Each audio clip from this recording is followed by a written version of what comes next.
Last rites for Indian dead. Treating remains like artifacts is intolerable. September 16, 1989, by Susan Schoen Harjo. What if museums, universities, and government agencies could put your dead relatives on display or keep them in boxes to be cut up or otherwise studied? What if you believed that the spirits of the dead could not rest until their human remains were placed in a sacred area? The ordinary American would say that there ought to be a law, and there is, for ordinary Americans. The problem for the American Indians is that there are too many laws of the kind that make us the archaeological property of the United States, and too few of the kind that protect us from such insults. Some of my own Cheyenne relatives' skulls are in the Smithsonian Institution today, along with those of at least 4,500 other Indian people who were violated in the 1800s by the U.S. Army for an Indian cranius study.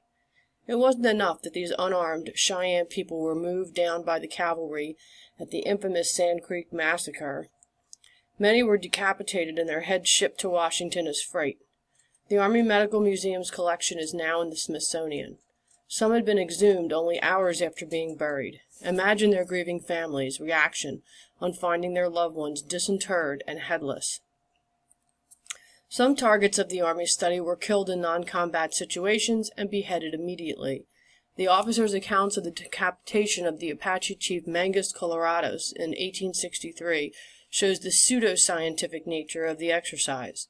I weighed the brain and measured the skull, the good doctor wrote, and found that while the skull was smaller, the brain was larger than that of Daniel Webster. These journal accounts exist in excruciating detail, yet missed are any records of overall comparisons, conclusions, or final reports of the Army study. Since it is unlike the Army not to leave a paper trail, one must wonder about the motive for its collection. The total Indian body count in the Smithsonian collection is more than 19,000, and it is not the largest in the country. It is not inconceivable that 1.5 million of us living today are outnumbered by our dead stored in museums, educational institutions, federal agencies, state historical societies, and private collections. The Indian people are further dehumanized by being exhibited alongside the mastodons and dinosaurs and other extinct creatures. Where we have buried our dead in peace, more often than not, the sites have been desecrated. For more than 200 years, relic hunting has been a popular pursuit. Lately, the market in Indian artifacts has brought this abhorrent activity to a fever pitch in some areas. And when scavengers come upon Indian burial sites, everything found becomes fair game, including sacred burial offerings, teeth, and skeletal remains. One unusually well-publicized example of an Indian grave desecration occurred 2 years ago in a western Kentucky field known as Slack Farm, the site of an Indian village 5 centuries ago. 10 men, one with a business card stating, "Have shovel, will travel," paid the landowner $10,000 to lease digging rights between planting seasons. They dug extensively on the 40-acre farm, rummaging through an estimated 650 graves, collecting burial goods, tools, and ceremonial items. Skeletons were strewn about like litter. What motivates people to do something like this? Financial gain is the first answer. Indian relic collecting has become a multi-million-dollar industry. The price tag on a bead necklace can easily top $1,000. Rare pieces fetch tens of thousands. And it is not just the collectors of the macabre who pay for skeletal remains.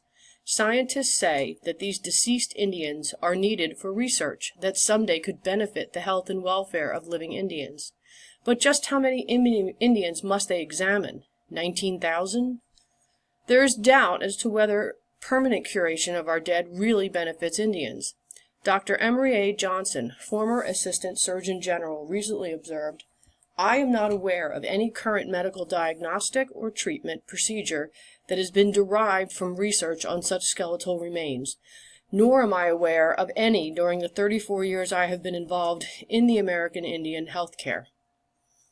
Indian remains are still being collected for racial biological studies. While the intentions may be honorable, the ethics of using human remains this way without the full consent of relatives must be questioned. Some relief for Indian people has come on the state level.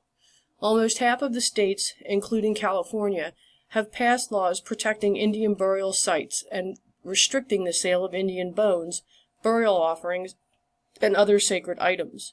Representative Charles E. Bennett and Senator John McCain have introduced bills that are a good start in invoking the federal government's protection. However, no legislation has attacked the problem head-on by imposing stiff penalties at the marketplace, or by changing laws that make the dead Indians the nation's property.